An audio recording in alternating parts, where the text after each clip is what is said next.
Make-A-Wish a été créé en 1980 aux États-Unis.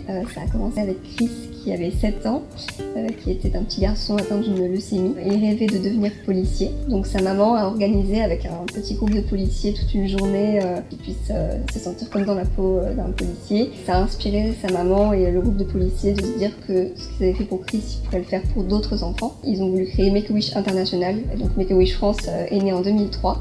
Avec son premier vœu en 2005. Alors nous, le vœu, on vit ça vraiment comme une aventure. On va du coup rencontrer la famille, on va vraiment faire en sorte de rentrer dans leur quotidien pour comprendre l'enfant, pour comprendre pourquoi ce vœu. On pourrait avoir 40 fois la même demande de vœu, elle sera tout le temps différente. Quand on réalise un vœu, on dit à l'enfant, t'as le droit de rêver, t'as le droit de penser à autre chose que la maladie et t'as le droit de te projeter vers l'avenir. Le vœu, il va jamais être dès le début, par exemple, la rencontre avec une célébrité. On va toujours faire en sorte qu'il y ait un fil conducteur pour que l'enfant soit toujours émerveillé. C'est toujours en famille, ça c'est très important pour nous, c'est vraiment un moment, une pause pour la famille, pour encore une fois s'échapper de leur quotidien difficile. On a longtemps pensé qu'on était qu'une parenthèse enchantée dans la vie de l'enfant et on s'est rendu compte au fur et à mesure des retours, des témoignages des parents, des médecins, que finalement on avait un impact avant, pendant et après le vœu. Et on aime se dire que voilà, si nous on peut montrer que quelque chose pour eux est impossible, c'est qu'ils peuvent aussi battre la maladie, combattre la maladie et voilà, montrer que l'impossible peut devenir possible.